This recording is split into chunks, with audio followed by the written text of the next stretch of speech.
We have been out in the rain, and it has been raining really, really hard. And let me just say before we get to some of the video that we captured today, it happens when you say flash flood. Yes. I remember I was at the grocery store, I got in the car, I was starting to go to the bank, I rounded a corner, and it had been raining steady, and boom. I'm about what I'm going to show you right now. Let's go ahead and take a look at that first clip of video in Midtown. The streets just quickly flooded, and take a look. Now this is right here is Dolphin Street, I believe, a little bit of Dolphin Street. But coming up in just a moment, you're going to see some other streets in Midtown that are just inundated with water. And I mean, it was sidewalks that were completely blocked. Now, I'm going to go ahead and talk about this piece of video right here. This was the first time I realized we were in trouble. This is Dolphin Street. Actually, this is a little bit out of order, but I'm going to go ahead and talk about this right now. This is Dolphin Street, where just a little while ago they had to do a water rescue. See that vehicle right there? Well, and that was just one of many that we saw today. They're still going on. They're still going on. A woman is in that car, and she has a hurt shoulder.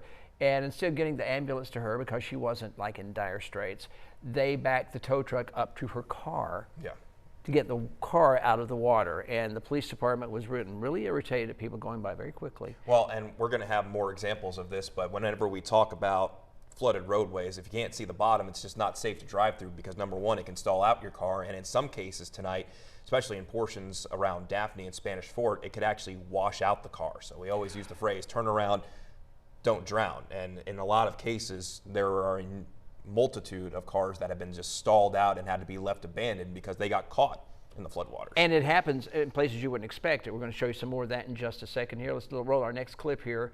Not really sure exactly what we got. Okay.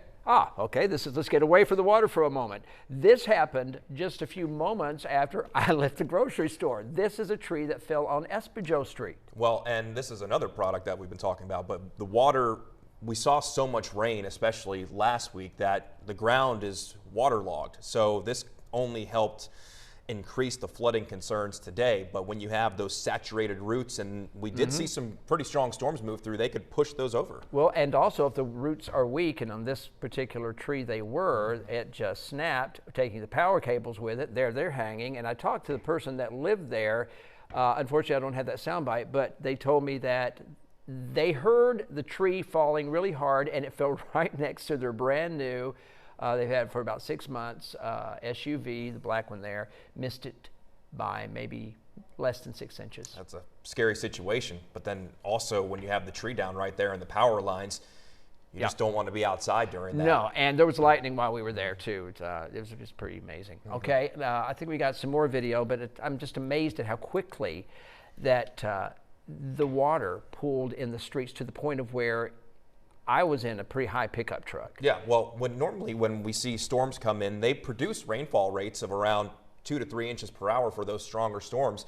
The problem is when they're crawling along and you actually achieve that, that's when you get situations like this. And we know that there are plenty of spots around this area that are low-lying that really can't handle a lot of water at once. And you get cars that are creating wakes. Yeah, now, and that's why I want to run this clip for you again here. And the fire department had to get through, but the problem was when you've got people that are stranded in vehicles and you're going by very quickly, and some people were just totally disregarding the police officers, it washes the water up into the vehicles and even nearby businesses. We have some more video of that. We're going to play the next clip for you in just a second here, but there's an example of how deep that water was. Let's go to the next clip. Since I'm not really exactly sure until I see it.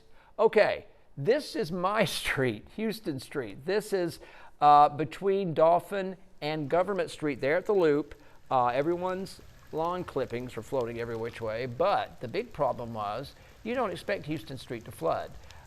There are a couple cars in the vicinity here that you can't see, but you will in a minute. And that's more than knee-deep water right there. Oh, well, you see a gentleman there. He is with the Alabama State Troopers. He's a neighbor of mine. He had to convince a gentleman not to drive through that.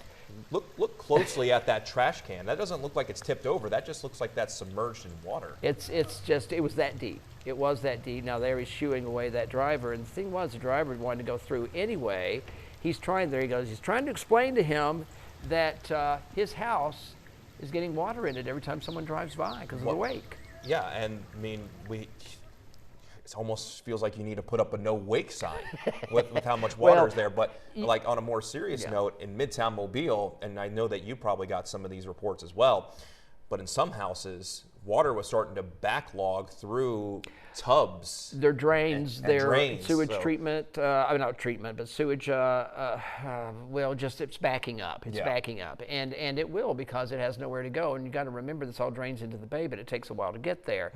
And there, he blocked the road with his cruiser there to keep people, and you can see that white car in the background was the one that was stuck. She drove up on the sidewalk at the last second. Just to save her vehicle, and did, because my neighbor there said if she hadn't done that, the water would probably be inside the car, maybe in the engine, but she got it up higher. Okay. But she did not realize it was that deep until she got into it, and that was Houston Street between Government and Dolphin Street. About, I guess that's about 5:30. Yeah, and seen multiple videos of just water completely covering portions about to of see Dolphin that Street. right now. Let's go to okay, this is Florence Place. It takes a dip, and that's where you can see the water backing all the way up, and what you don't see in the far distance there is a car sitting in the middle of the street because it has been swamped. Now, I talked to a woman who lives there, and her name is Mary Elizabeth Kimbrough, and I just chatted with her. She's lived there for many years, and I want to get her opinion on this. Listen. Like 35 years. How does this compare to previous floods? It's pretty close to the top. I can't quite think of anything this bad. I don't think so. I think this is it. I think it's been in the past when it's been associated with a hurricane, it seems like, you know? Exactly. And that was the thing that I talked to several people about. I thought about it too, is the last time I remember it flooding this bad was during Danny, and we got like 22 inches of rain. The hurricane just sat there and spun over the bay. Yeah, I mean, there have been other examples. Some folks have brought up maybe 2014, but we're no stranger to seeing some heavy rain, but some of the stuff that we saw out there was shocking.